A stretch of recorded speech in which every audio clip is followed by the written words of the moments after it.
오늘은 이 어제 그 패시브 매트릭스 라인 어드레싱 요 방식에서 패시브 매트릭스 X축, Y축으로 이 한 축은 시그널 정극이고 한쪽은 스캐닝 정극을 해서 필요한 점 위치에 소자를 표시할 수 있도록 했습니다. 이것이 패시브고,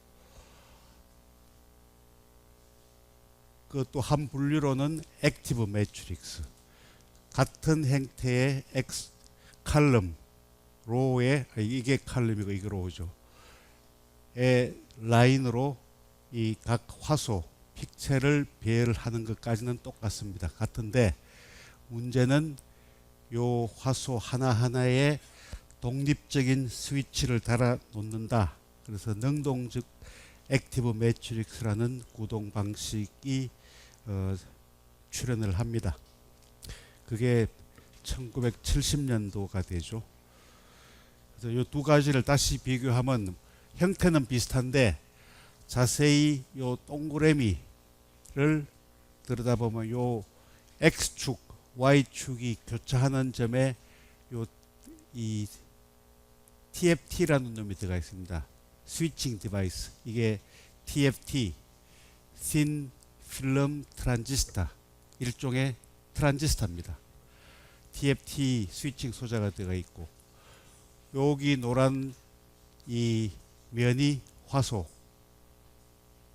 요 교차선에서 그 대부분의 면적을 차지하는 픽셀 또는 화소가 됩니다. 이 화소를 요 TFT 스위칭 디바이스가 독립적으로 컨트롤한다. 독립적으로 컨트롤한다는 말은 이놈하고 이놈하고 양쪽 위아래쪽하고 전면 다르게 신호를 스위칭을 통해서 신호를 독립적으로 준다. 그래서 이 액티브 매트릭스라는 말이 나옵니다.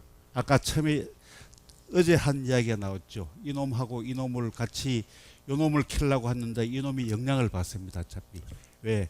같은 이 축의 전압을 신호를 받기 때문에 암만 하더라도 서로 크로스톡, 서로 상관하는 것을 피할 수가 없습니다. X축, Y축, 물론 이 사이는 저런 채로 이 막아주죠. 전압을 주기 위해서. 요거는 그 대신에 스위칭, 요 화소를 신호를 주는 이 다이오드 스위치를 하나씩 각각 달아가지고 여기에 신호를 줄 때는 요 놈이 컨트롤합니다. 그러니까 요 놈하고 옆에 놈하고는 전혀 다른 입력 신호가 들어가게 됩니다. 그것을 소위 액티브 매트릭스. 요 위에다가 액정을 집어넣으면 TFT LCD가 되는 거고, 이 위에다가 올레드 재료를 바르면 AM 올레드가 되는 거고, 그것이 오늘 우리가 보는 이 디스플레이, TV든 스마트폰이든 데스크탑이든 모든 디스플레이에 공통적으로 되어 있는 것이 스위치가 달려있는 AM 액티브 매트릭스 디바이스다. 그래서 어제 쭉 이 좀 장황하게 설명을 한 것은 왜 액티브 매트릭스가 필요한가를 그 배경을 설명합니다. 디스플레이를 하려고 하면 어차피 액티브 매트릭스가 없더라 하더라도 디스플레이는 표시는 되는데 왜 어렵게 TFT를 만들어야만 하는 이유, 그 배경을 설명하기 위해서입니다. 지금도 패시브 매트릭스가 있긴 있습니다. 싸구려. 근데 이 여러분들 세대는 이게 뭐 당연히 올레드 아니면 TFT LCD지만 불과 10년 전, 불과도 아니다, 10년도 안 되는 기간에 여러분들 그 픽처폰의 거의 대부분이 패시브 LCD였습니다. 그걸 가지고 멀쩡히 썼어요. 왜? 워낙 싸게 만들 수 있으니까. 그러다가 TFT LCD가 그때 스마트폰도 없었죠. 이 픽처폰, 조그마한 2인치도 채 되지 않는 화면에 TFT LCD가 들어간 거는 불과 10년도 되지 않습니다. 급격하게 바뀐 겁니다. 근데 이제 왜 PSB가 성행했냐? TFT를 만들기 어렵다. TFT를 하려고 하면 뭘 해야 되느냐? 공장 투자를 해야 되고 반도체 비슷한 그 어마어마한 몇 조씩 들어가는 이 라인 투자를 해야 돼. 반도체식과 하고 같은 클린룸 이 장비가 들어가야 되고 방막 장비가 들어가야 되고 포토 장비가 들어가고, 그런데 막상 들여다보면 그 중요한 역할을 하는 TFT 트랜지스터라는 놈은 실제로 차지하는 부피는 전체 1%도 안 됩니다.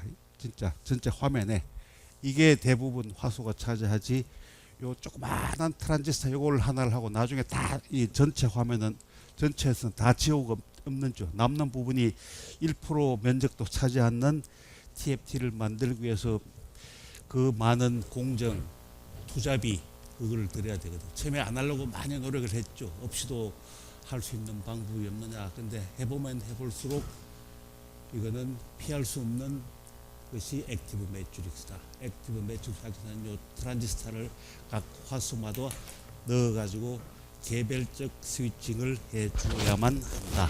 그게 이제 이때까지 결론이야. 자, 그래서 또다시 패시브 매트릭으로 돌아갑니다. 돌아가는 이유는 액티브 매트릭스를 쓰지 않으면 어떤 이 불이익이 생기는지.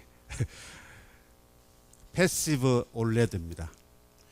요거를 자세히 보면 흰 점이 이 불을 화소가 밝힌 부분입니다.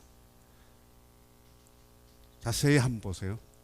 요 선을 딱 밝히고는 그 다음 선을 때 요거는 꺼져버립니다. 왜 그러냐 그러면 전압을 주고 빼야 되니까, 다음 전압을 주기 위해서. 그러면 휘도가 어떻게 되느냐 그러면 요 한 점 설도는 요 한 점이 전체 휘도를 기여를 하는 거야. 그죠? 그죠? 패시브 매트릭스. 패시브 매트릭스도 디스플레이로 가능은 합니다. 그래서 여기 보면 이 패시브 매트릭스는 스캔 전극과 데이터 전극을 엑사이 행도로 배치하고 그 개체부에 순차적으로 신호를 가하여 디스플레이하는 방식. 각 픽셀에 스위치가 없기 때문에 원 라인 라이팅하고 오프를 해야 된다. 한 프레임 동안 전압 유지가 되지 않는다. 한 라인에만 전압 유지가 되는 거야. 그래서 화면의 휘도는 순간 휘도 나누기 라인 수가 됩니다. 즉, 이 100캔델라 목표 휘도를 내기 위해서는 순간 휘도는 2400, 요 선에서 요 선을 밝힐 때 내야 되는 순간적인 휘도가 2400 휘도가 2400 캔델라가 돼야지만 그 순간 우리 눈에는 전체 화면이 100 물타기를 해야 되니까요. 그죠? 예, 된다. 그래서 이 효율이 낮기 때문에 생기는 소비 전략, 이거 할 때 엄청 전류를 때려 넣어야 돼. 홀드가 신호 홀드가 안 되고 이 뭡니까? 불을 밝힐 때 한 프레임 동안에 유지가 안 되기 때문에 딱 하고 지나가 버리거든.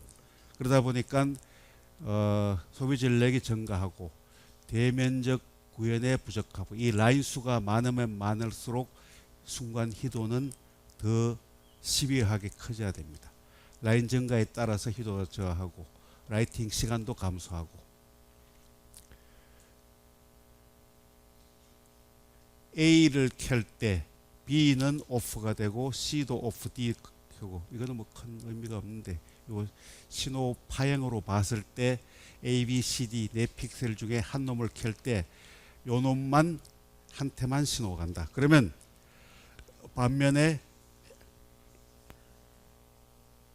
액티브 매트릭스는 어떤 거냐? 조금 전 페이지에 본 패시브 매트릭스 비교해 가지고 각 화소가 픽셀이 적어도 하나의 스위칭 소자를 가지고 각 화소를 선택적으로 작동시킴으로 정확한 전압을 줄 수 있어 설명할 선명한 사항을 얻을 수 있는 구동 방식이다.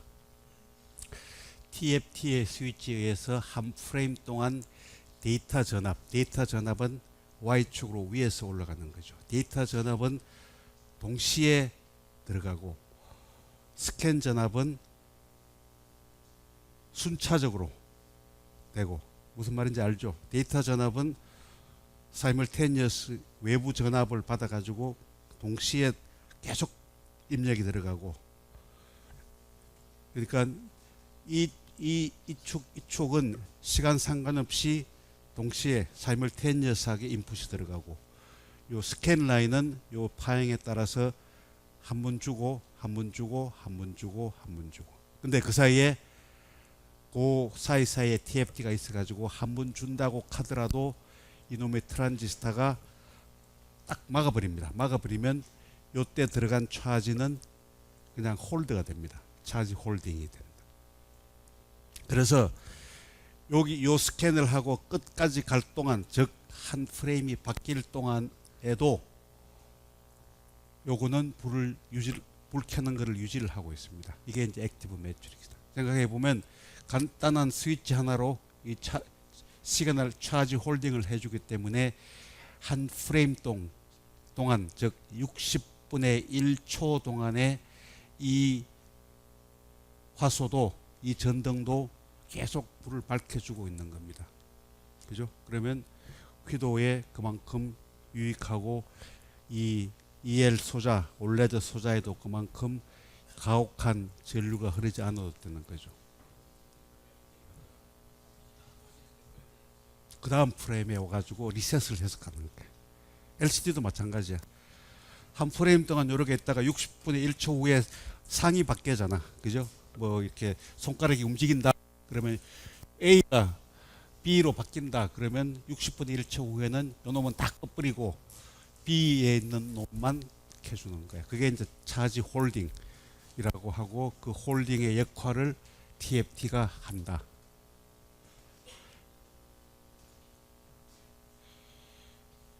그러니까 모든 디스플레이, 동영상이든 정지화상이든 우리가 보는 디스플레이는 리프레시, 그러니까 60일례로 60분의 1초마다 이 전 픽셀의 신호를 한 번씩 다 리셋합니다. LCD든 LCD든 무슨 디스플레이든 간에 60분의 1초가 나면 그 다음 영상이 들어오면서 앞에 이 픽셀에 인가된 전압에 오버라이드를 합니다. 그러니까 엄격하게 보면 리셋은 아니죠. 지우는 역할은 없고 그 위에다가 그냥 뒤집어 씌워버리는 겁니다. 이것 때문에 장점도 있고 단점도 있고, 우리가 보는 그거는 나중에 또 설명을 하도록 하겠습니다.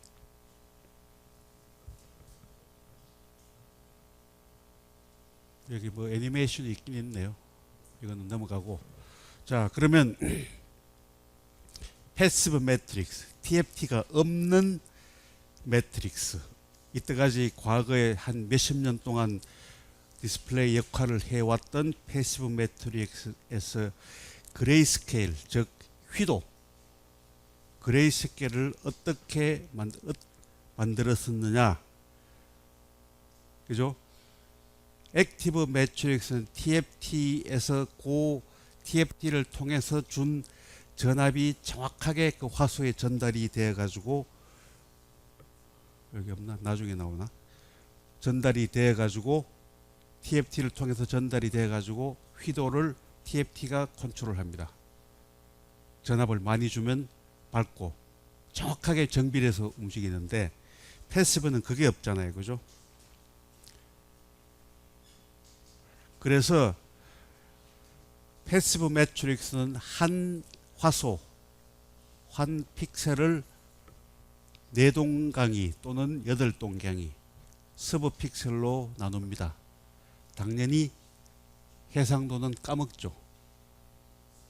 그레이를 만들기 위해서 해상도는 4분의 1로 까먹을 수밖에 없습니다.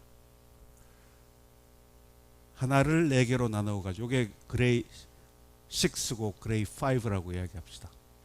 2x2 유닛 픽셀로 나누어가지고 요 4분의 1을 한 놈은 켜고 나머지는 끄고, 두 놈을 켜고 나머지는 켜고, 세 개를 켜고 나머지를 끄고, 네 개를 다 켜고 하다 보면 여기서 휘도가 5.25, 5.5, 5.75, 6 이렇게 그래줄하게, 이거는 디트링 방식이라 그러는데, 이거는 스페이스, 공간을 쪼갈라서 공간을 분할해 가지고 그레이를 한다. 단 해상도는 그만큼 까먹을 수밖에 없다. 휘도를 내기 위해서 또는 칼라를 내기 위해서 해상도는 희생을 할 수밖에 없다. 또 이 방법이 있고, 야 이렇게 해상도 까먹느니 우리 저 프레임 레이트 컨트롤을, 그래서 야 아까 60초로 돌렸잖아요, 그죠? 한 4배로 빨리 돌려가지고 한 프레임마다 똑같이 그레이 5에서 그레이 6로 갈 때 이거를 셀이 빨리 돌립니다. 4배로 4배속으로 빨리 돌려가 첫 서브 프레임에서는 다 켜주고, 두 번째 서브 프레임에 3개 켜고 끄고, 2개 켜고 끄고, 이 방식으로 해가지고 사람 눈에서는 이 프레임을 빨리 돌리기 때문에 눈에서는 그 평균 값으로 중간 휘도, 중간 그레이를 읽게 됩니다. 이건 시간적으로 이 그레이를 만드는 방법이고, 이놈은 공간적으로 그레이를 만드는 방법.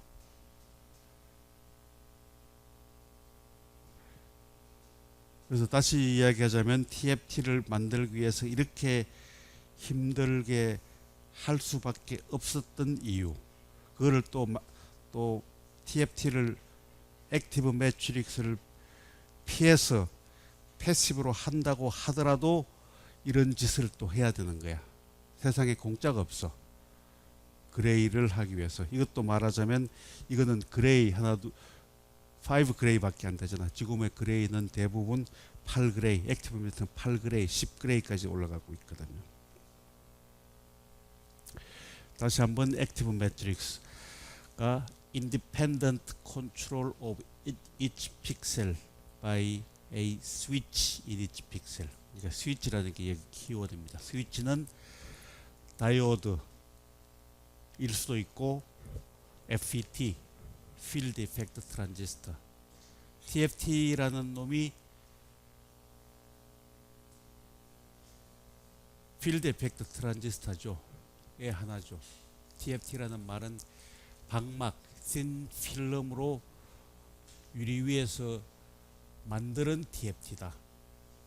반면에 CMOS라는 것은 기판 자체가 유리가 아니고 웨이퍼, 실리콘 웨이퍼가 돼서 거기다가 채널을 만들고 거꾸로 도핑을 해서 채널을 만들고, 이 방막으로 만든 실리콘이 아니고 그로 싱글 크리스탈로 이 그로스한 그 실리콘을 반도체로 사용한다.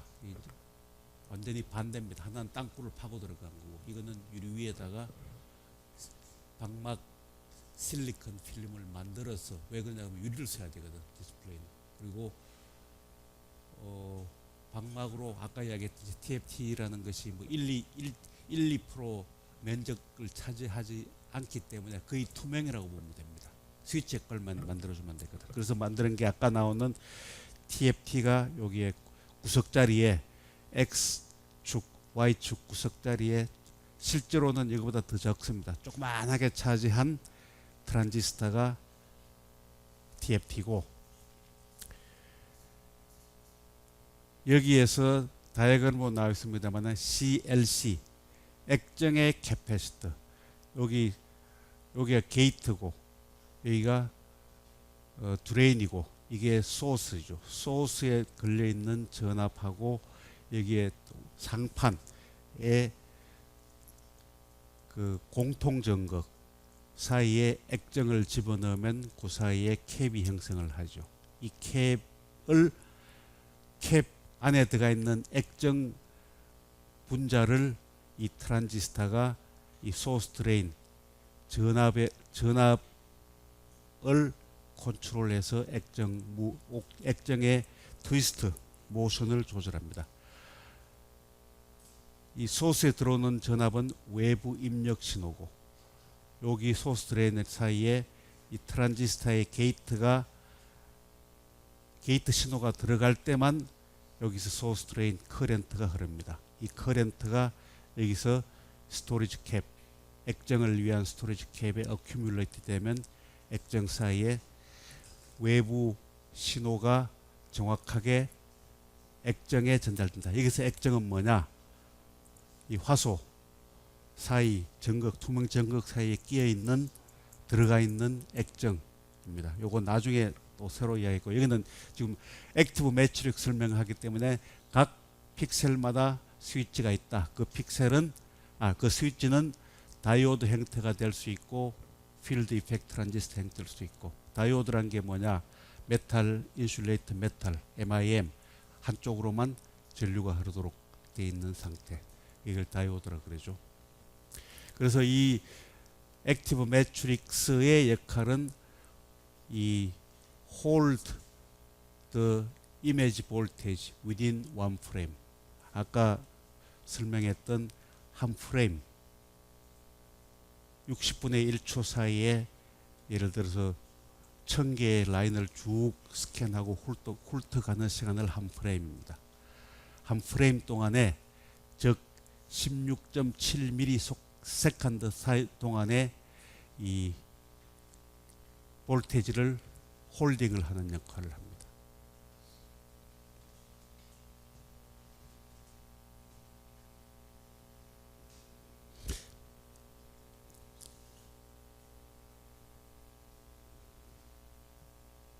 여기서 뭐 질문 없어요? 몰라, 이해가 안 돼서 질문을 안 하나, 설명을 너무 잘해서 질문할 게 없나? 왜 눈만 둥글둥글 굴리고 있어? 이게 굉장히 중요한 건데, 베이직인데.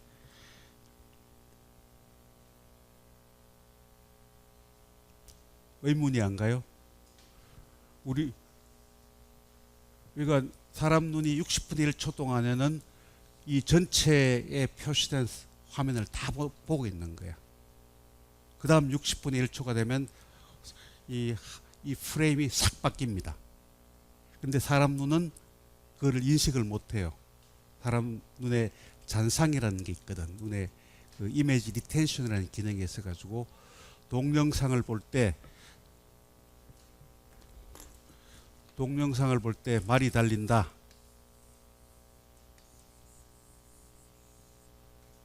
한 프레임 1이다. 프레임 1. 그죠? 막 달라 그러면 그 다음번에는 앞발이 조금 더 나가야 될 거 아니야. 여기 비해서. 그죠? 뒷발은 조금 더 뛰어나가고 꼬리는 조금 더 올라가고. 이게 프레임 2야. 프레임 10이 되면 진짜 막 달리는 거야. 이렇게 이제 꼬리는 좀 더 내려가겠지. 그죠? 그러면 이게 한 화면 프레임 2 뚝뚝뚝 가가지고, 그러면 요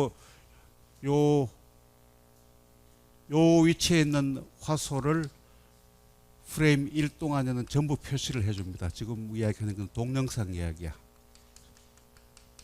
물론 뭐 배경은 안 바뀌니까 표시할 것도 없고.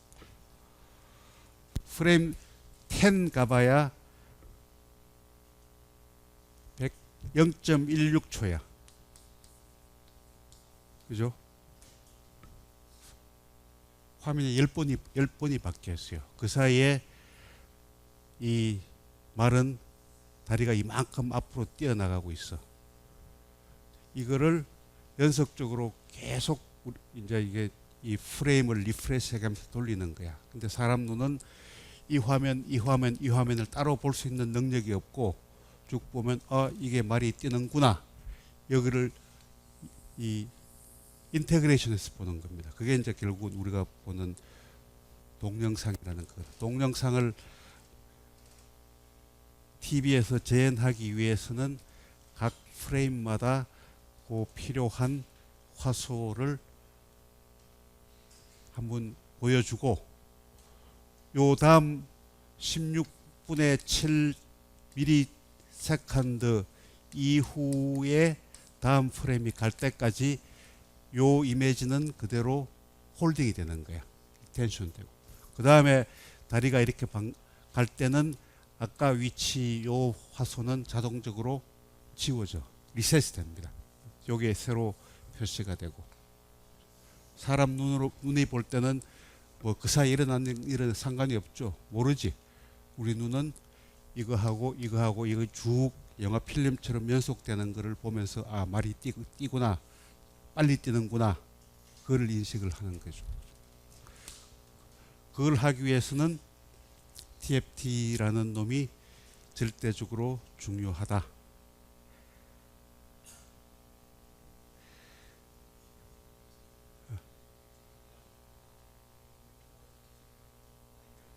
차례대로 켜져야지. 그래서 다시 이야기하자면 한 프레임 타임, 그죠?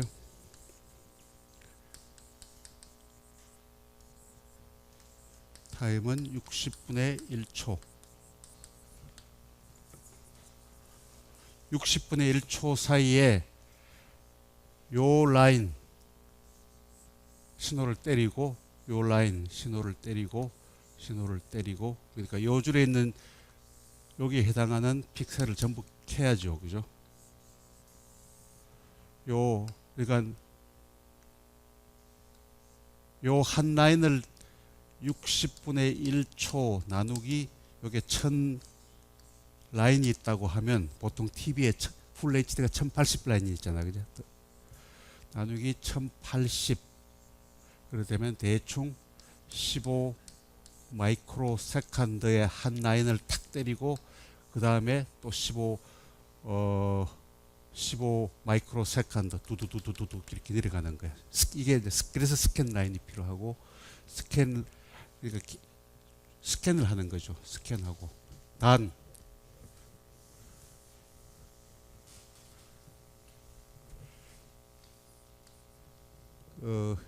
이걸 이 축을 뭐라 그러죠? 시그널 라인. 시그널 라인은 예를 들면 이게 1920 곱하기 RGB, 그러니까 약 6000개 라인이 이렇게 들어가는데, 이때 입력 신호는 동시에 들어갑니다. 외부. 그러니까 요 놈이 보는, 요 픽셀이 보는 시간은 요 스캔 시그널이 딱 켜줄 때만 켜주고, 그 다음에 이제 홀딩을 해주는 거야. 그 다음에 그 사이에 외부 신호는 요 픽셀에 계속 집어 들어갑니다. 한 프레임 동안은. 그러니까 요 점에서의 휘도, 그러니까 그 저기 말에 뭐 눈에 해당하는 그 부분의 화소를 레드 RGB 그 신호에 따라서 색깔도 맞춰져야 되고 휘도도 맞춰져야 되고, 그래서 여기서 그 화소를 표시를 하고, 그 다음에 한 프레임 후에는 바뀌는 화소에 따라서 이 부분의 신호가 또 달라지죠. 여기 들어가는 신호가. 이게 액티브 매트릭스, AM 올레드든 TFT LCD든 같은 원리입니다.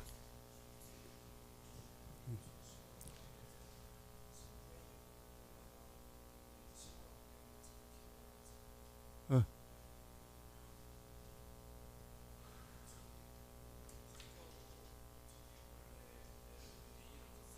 어. 어. 어. 그렇죠. 어.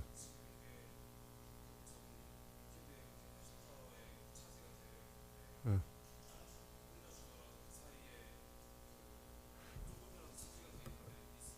리셋이, 그렇죠. 요 때만 홀딩 해주면 임무는 끝. 요 들어갈 때 A, 나머지 여기 때 A에서 B로 가잖아요. 그죠? 요 화면에서 A는 시그널이 없어요. 그러니까 결국은 여기서 오버라이드 하면 요 A가 있던 부분은 자동적으로 사라져. 차징이.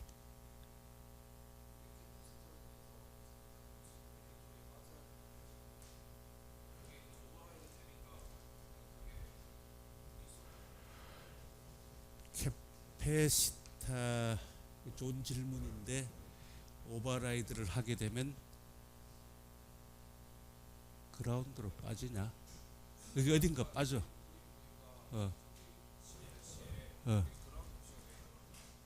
정확하게 그라운드가 아니고 이게 유리 두 장이야. 실제로 보면 아까 액정이 요 사이드가 있거든. 그죠? 요거는 상판의 카몬 전극이야. 그라운드가 아니고 플로팅 돼 있는 거예요. 그러면 그라운드가 아니고 여기는 B캄이라고 그냥 DC로 뭐 보통 5V, 7V로 전체 면적을 공통 전극을 얹어 놓거든. 그지? 그러면 그 면적으로 보면 충분히 빠져나갈 빅캡이 있어. 빠져나갈 만큼. 그렇게 이해를 해야 돼.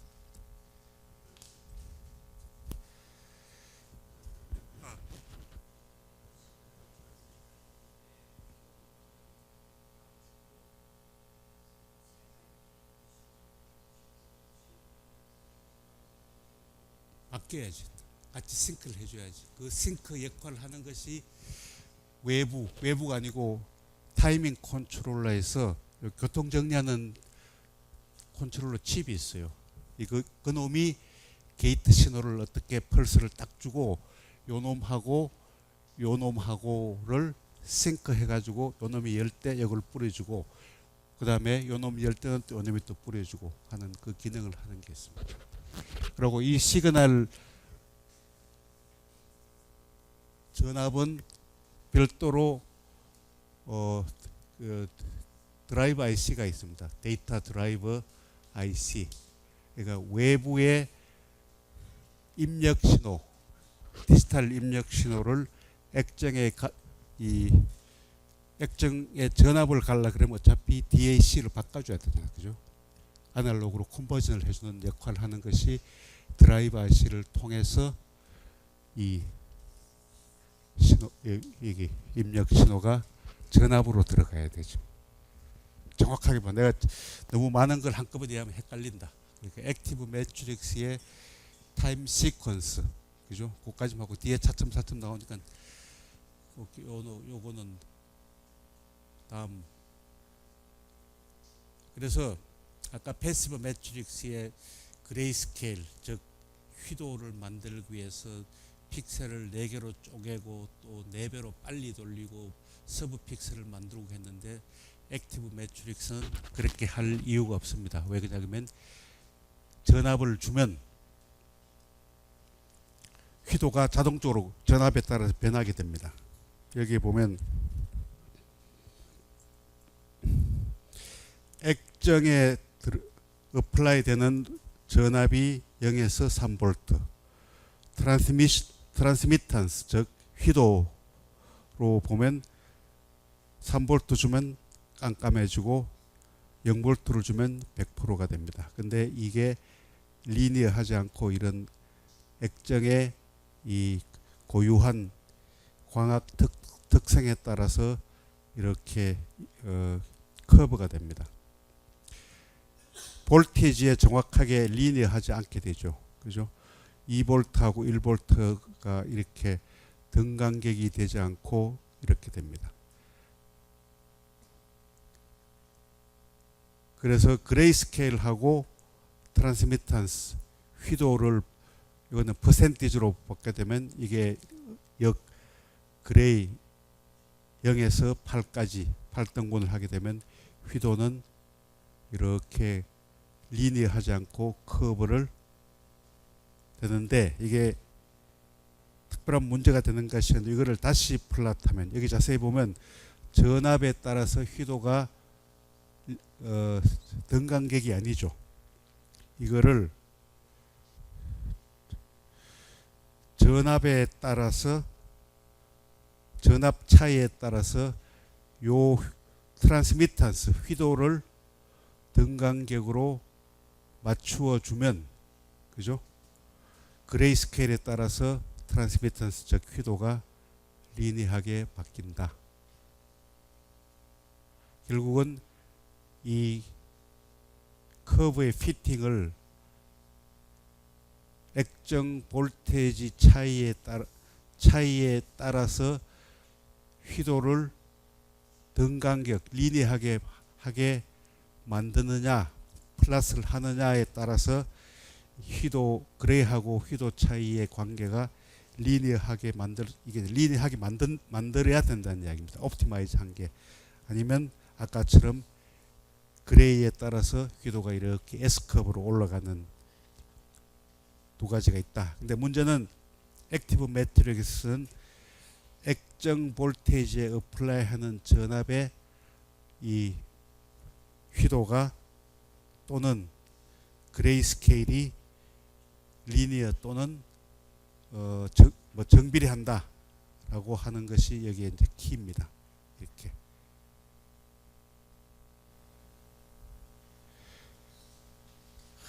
이게 또 패시브 매트릭스에서 그레이 레벨을 만들기 위해서 그 사이에 패시브가 한 20-30년 동안 이 디스플레이를 지배해 왔거든요. TFT는 초기에 하도 만들기 어렵고 비싸다고 사람들이 거의 포기했습니다. 거의 70년 이전에는. 그러다가 패시브 매트릭스 TFT가 없는 디스플레이를 가지고 그레이 레벨을 만들기 위해서 앰플리튜드 모듈레이션, 펄스 위스 모듈레이션, 디트링 아까 이야기한 액정 패시브 매트릭스 액정 LCD에서 이 쪼갈라서 서브픽셀로 쪼갈라서 그레이를 만드는 방법, 프리퀀시 모듈레이션, 이거는 PDP 방식. 그래서 펄스 위스 모듈레이션이 어떤 거냐? 앰플리튜드 모듈레이션은 필드 FED나 VFD, 백큐um 플로레스 뭐 이런 경우에 앰플리튜드를 모듈레이트 해가지고 이 그레이 레벨을 만든다, 제너레이트 시킨다.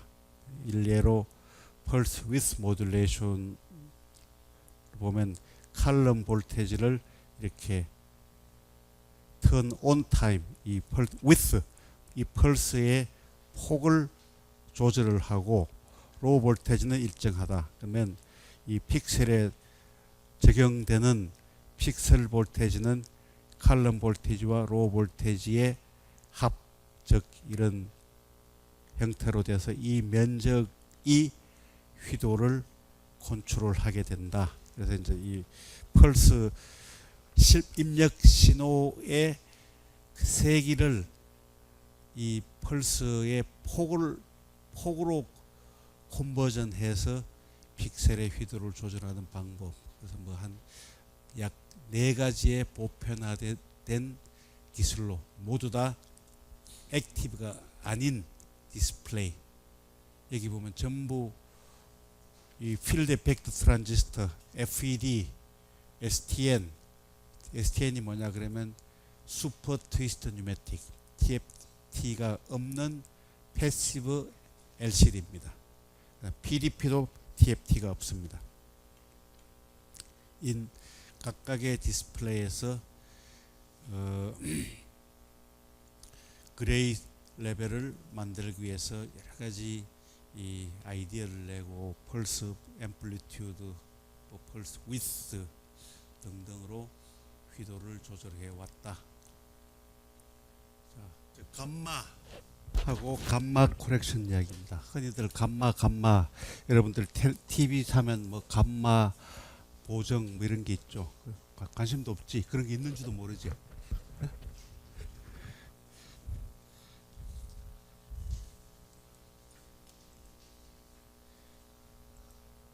자, 감마가 뭐냐?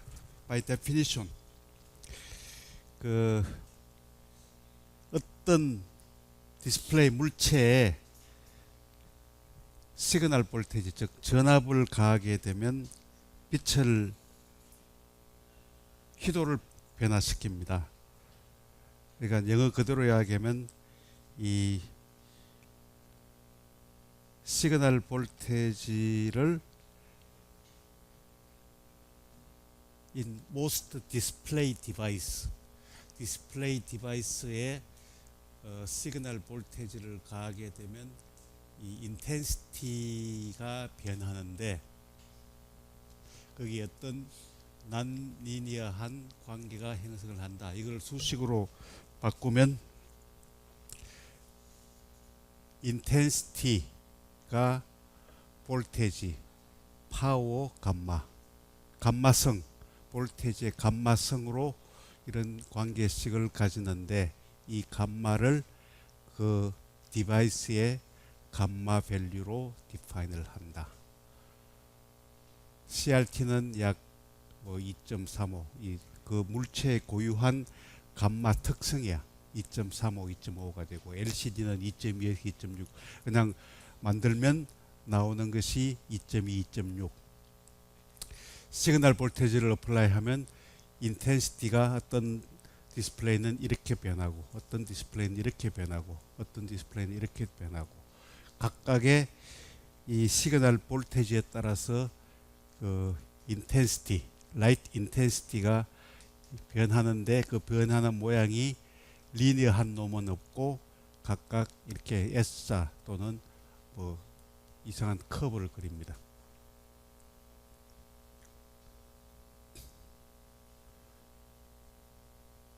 이 화살표가 조금 움직였네.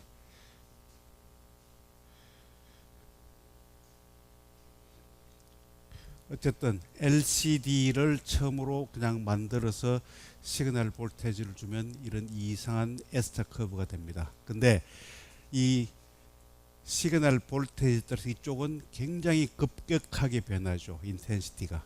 이쪽은 볼테지를 주더라도 원만하게 변하고, 예를 들면 흰색에 가까운 밝은 쪽에는 시그널 볼테지를 많이 주나 적게 주나, 흰색하고 조금 덜 흰색하고의 차이점을 구현하기 굉장히 힘들어. 이게 좋은 감마 커브가 아니란 이야기야.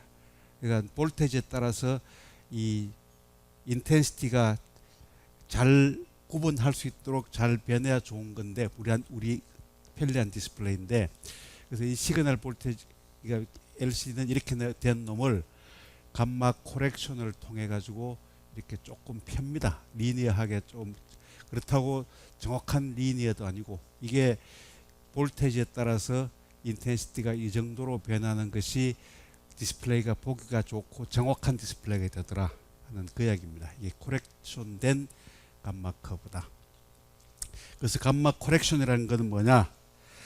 디스플레이의 왜곡된 이 오리지널 씬, 실제 씬을 감마 코렉션을 통해서 실제 사물을 보는 것과 유사한 인텐시티를 가지도록 보정하는 과정을 감마 코렉션이라고 한다.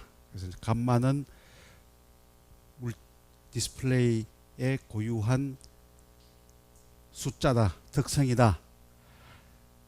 볼테지 곱하기 파워 감마인데, 이 감마, 이때의 감마를 이런 커브로 표시하는 감마를 수치로 표시한 것이 감마고, 실제로 디스플레이 보는 거하고 실물 보는 거하고 감마가 다르다. 결국은 무슨 말인지 뒤에 예를 먼저 보여줄게. 곰이 한 마리 있는데 이 감마가 어떤 애에 따라서 이렇게 시꺼먼 털을 가진 놈이 보일 수도 있고 이런 황금색 털을 가진 놈이 있고, 이게 전부 디스플레이가 감마가 정확하지 않다는 이야기거든.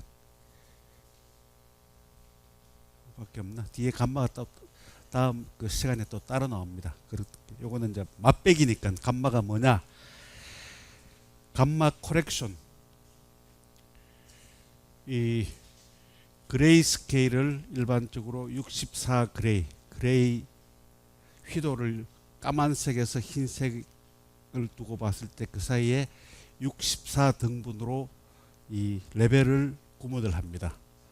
그러니까 우리가 보면 뭐 밝다, 디스플레이가 밝다, 어둡다, 뭐 그 화면, 그 그림이 그 그림이 밝다, 어둡다라는 그런 주관적인 것보다도 이 그레이 스케일이라 그래서 이 수치로 표시한 것이 그레이 이야기입니다. 이 세 개의 감마 커브가 나옵니다. 그레이 스케일에 따라서 휘도를 플롯할 때 이 감마 1, 리니어한 놈이 감마 1이고, 감마 2.2가 약간의 이런 쉐이프, 감마 3은 3.0. 그래서 이 일반적으로 이게 주관적인 수치이기 때문에 어느 것이 제일 좋다 나쁘다기보다 우리가 어떻게 생각하면 리니어하게 보이면 제일 좋지 않을까 생각할 수 있는데, 실제로 보면 감마가 2.2 정도가 될 때 이 사람 눈에 가장 실물에 가까운 디스플레이 형태가 되는 것이 감마 2.2다. 가급적이면 감마를 2.2로 맞추면 정확한 디스플레이가 된다 라는 것이 일반 탕료입니다. 3.0이라는 것은 굉장히 시꺼멓습니다. 전압을 막 올리더라도 희도는 좀처럼 올라가지 않고 시꺼멓게 되다가 끝에 가서 갑자기 흰색이 되는 거. 아까의 곰 그림에 보면 이쪽에 가까운 거. 전체적으로 어두운 색깔이 많고, 물론 보기가 좋을 수도 있습니다. 감마가 수가 높으면, 어떻게 보면 흑백이 진하게 보이니까 이 흑색, 털색, 그 다음에 이 그린 색깔이 굉장히 진하게 보이니까 높은 감마가 어떻게 보면 좋게 보이는데 정확한 감마는 아니다. 그래서 여기 보면 아까 이야기한 2.2 정도가 대충 이 정도가 가장 정확한 감마다. 정확한 감마라는 것은 우리가 보는 컬러는 RGB의 각각의 감마를 컨트롤해서 내서 자연색을 내는 거거든. 감마가 부정확하다는 것은 결국은 컬러도 부정확하다. 그리고 실물을 보고 실물에서 보는 물체하고 이 채색, 휘도가 다르다. 그죠? 그러니까 엉터리 디스플레이를 보는 거야. 감마가 달라지면. 여러분들이 인터넷 물건 주문할 때 보면 엉터리 물품 많이 봤죠. 특히 그 뭐 옷, 여러분들은 옷은 별로 안 하겠지만은 저기 여자들 옷 할 때 예쁜 분홍색을 딱 했는데 집에서 딱 보면 주홍색이 나온 거야. 그러니까 그 디스플레이가 틀렸던, 카메라가 틀렸던, 뭔가 틀렸어. 컬러 표준화가 틀렸어. 그러니까 결국 다시 말하자면 감마가 틀렸다는 이야기거든. 그래서 감마가 제대로 코렉션된 디스플레이라는 것은 우리가 실제 보는 컬러, 휘도, 채색하고의 가장 가까운 색을 표시하는 디스플레이다. 그러니까 인터넷 쇼핑할 때 많이들 신경이 하는 겁니다. 분명히 볼 때는 이 색깔이 아니었는데 받아보면 그거는 그 사람들이 잘못한 게 아니야. 전부 디스플레이 하는 사람들이 잘못이고, 카메라. 그러니까 대체적으로 일반적으로 이야기하자면 카메라도 책임이 있고 디스플레이도 책임이 있고, 그걸 또 프린트 해가지고 이렇게 이 게시한 업체도 책임이 있는데, 일반적으로 보면 디스플레이가 제일 엉터리 디바이스야. 카메라만 하더라도 컬러 리프로덕션에 대해서 디스플레이보다도 훨씬 옛날부터 연구를 많이 해서 리얼 컬러에 대해서, 그 다음에 프린트도 그렇고, 디스플레이가 어찌됐든 이유간에 좀 아이러니컬하게 가장 사람 눈에 자주 대하고 정확해야 되는데 제일 왜곡된 엉터리 이미지의 책임이 디스플레이 많이 있다라고 이야기를 합니다. 그만큼 디스플레이 엔지니어들이 그렇게 노력을 안 했다는 이야기가 또 되고, 워낙 또 대량 이 큰 사업이 되다 보니까 뭐 그런 뭐 정확한 컬러 이런 것보다도 이 코스트 낮추고 많이 팔아먹는 비즈니스 오리엔트 돼서 그렇기도 하고, 카메라나 프린터 엔지니어들은 굉장히 엄격합니다. 자기 표준화 정하고 뭐 컬러 이 뭐 아도비 컬러 뭐 그런 지키는 게 있는데, 디스플레이가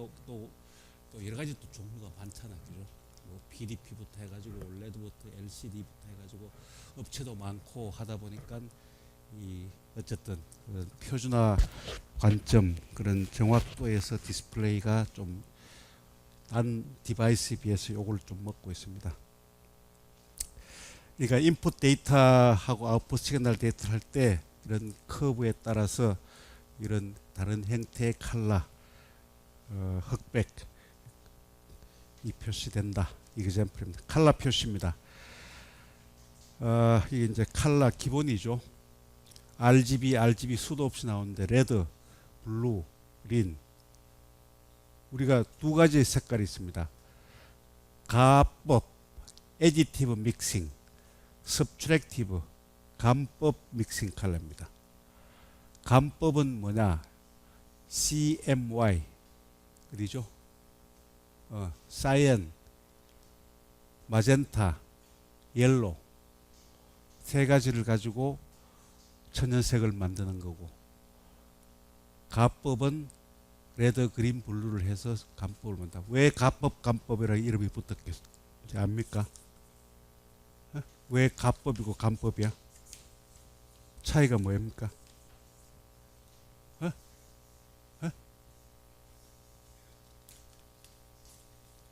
크게 이야기해봐. 자신이 없으니까 자꾸 중얼중얼.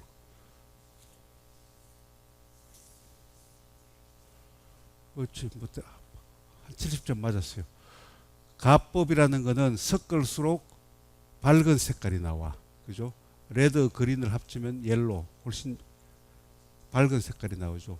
RGB를 다 합쳐버리면 제일 밝은 색깔, 흰색이 나옵니다. 그죠? 블루하고 그린을 합치면 사이언, 더 밝은 색깔. 이게서 가법, 휘도가 밝은, 합하면 밝은 쪽으로 가는 걸 가법, 이 칼라, 믹싱 칼라라 그러고, 감법은 반대로 섞으면 섞을수록 어두워집니다. 옐로하고 블루를 하면 칙칙한 초록색이 나오고, 옐로, 사이언, 저기 마젠타를 합치면 블랙이 납니다. 그래서 쉽게 힌트가 되죠. 디스플레이는 100% RGB 가법을 합니다. 밝아야 되니까. 그죠? 그 대신에 프린트는 100% 감법을 씁니다. 잉크를 합쳐가지고 블랙도 만들고, 이거는 인쇄의 문자는 구태 밝을 필요가 없죠. 디스플레이는 무조건 밝아야 된다. 어두울수록 좋아지는 거죠. 그래서 전년 쓰는 안료가 다르다. 그것뿐만 아니고 디스플레이는 여기처럼 RGB를 컬러 필터로 옆으로 늘어나 놓는다. 벌려 놓는다. 이 프린터는 벌려 놓으면 손해죠. 그죠? 그만큼 레이저 닷 해상도가 떨어지죠. 그러니까 찍은데 또 찍고 계속 찍는 거야. 그러니까 색을 그야말로 섞어서 컬러를 만드는 거야. 그죠? 그러니까 옐로우, 그린을 만들고 싶다. 그러면 옐로우 한 방울 떨어뜨리고 잉크젯 떨어뜨리고 사이언을 거기다 그냥 같이 떨어뜨리면 같이 그린이 나옵니다. 그러니까 옆으로 벌려낼 필요가 없고. 그래서 이 프린터의 해상도하고 디스플레이 해상도는 1대1로 비교할 수가 없습니다. 예를 들면 요새 뭐 레이저 프린터 1200 ppi 보통 나오잖아. 디스플레이 1200 pp이는 본 적도 들은 적도 없어요. 그죠? 왜 그러냐 그러면 RGB를 옆으로 벌려내기 때문에 그만큼 손해 보는 거야. 한 점에 할 수 없고. 그래서 같은 컬러지만은 디스플레이용 컬러, 프린트용 컬러가 전혀 다르다. CIE 다이어그램이 있습니다. 색 공간, 색 좌표, 색 지도입니다. 컬러를 표시하는데 무조건 빨갛다, 덜 빨갛다, 노랗다 이야기하지 말고, 엔지니어는 데이터로 숫자로 이야기를 하자는 의미에서 이 다이어그램을 미국의 NTSC, 내셔널 텔레커뮤니케이션 스탠더드 커미티에서 이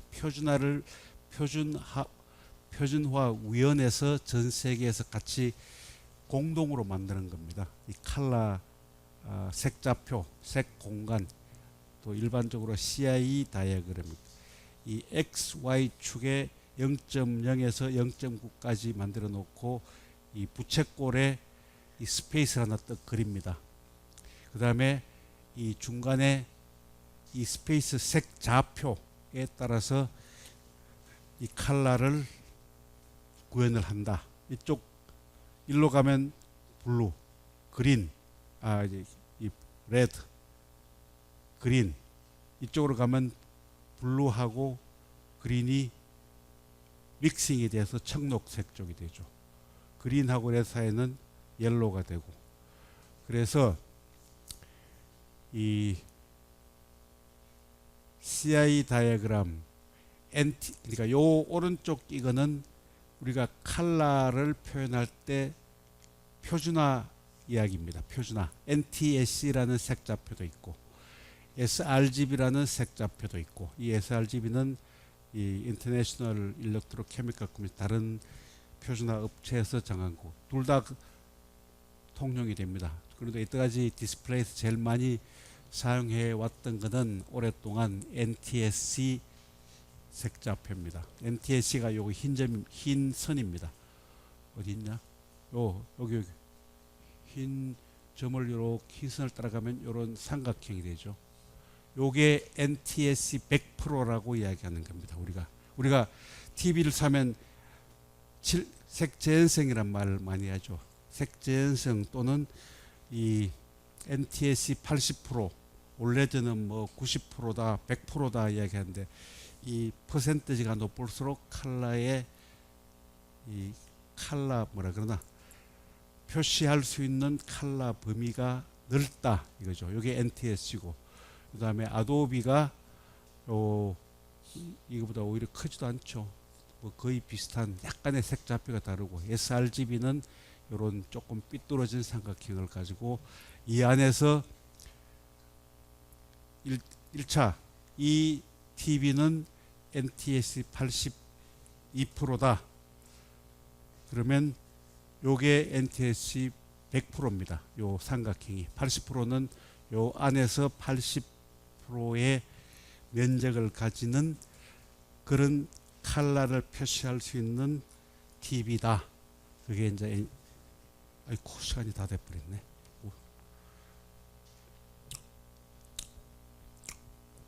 그래서 조금 컬러 가무실은 뭐냐, 색재현성, 사람 눈이 인지할 수 있는 모든 컬러 영역을 이렇게 표시를 하고, 그 다음에 NTSC, sRGB는 이 사람 눈이 인식할 수 있는 범위 안에서 요 NTSC 또는 sRGB를 표현한다. 근데 놀랍게도 NTSC 100% 잘 없죠. 아주 이 진하게 만든 올레드 TV가 이제 겨우 100% 그것도 안 될 겁니다. 90 뭐 몇 프로 될 텐데, 컬러 가무 NTSC 100%라 해봐야 인간이 볼 수 있는 색 영역의 47%밖에 안 되는 거야. 휴먼 아이가 풀 비지블 가무의 47%.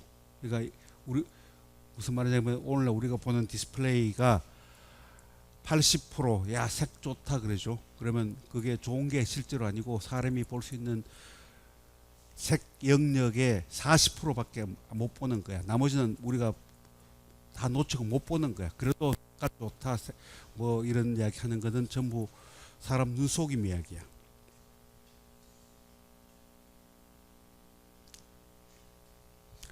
금색, 골드 색깔, 크림슨, 바이올렛, 이게 전부 이 밖에 있는 색깔이야. 디스플레이가 표시 못하는 NTSC 100%라 하더라도 표시를 못하는 범위 밖의 컬러야. 우리가 보면 옛날 그 저기 뭐 임금들 그 금관 쓰고 나오고 제일 삐까번쩍한다. 근데 실제로 우리가 황금색을 보고 있는 거 아니야. 노란색 보면서 사람들이 착각을 하는 거야. 멀티 프라이머리 컬러, 이걸 컬러 필터를 3개를 하지 말고 6개를 만들어서 영역을 만들어서 못 보는 컬러를 좀 더 구현해보자 라고 엔지니어들이 노력하는데 되지 않고 있습니다. 왜? 비싸니까.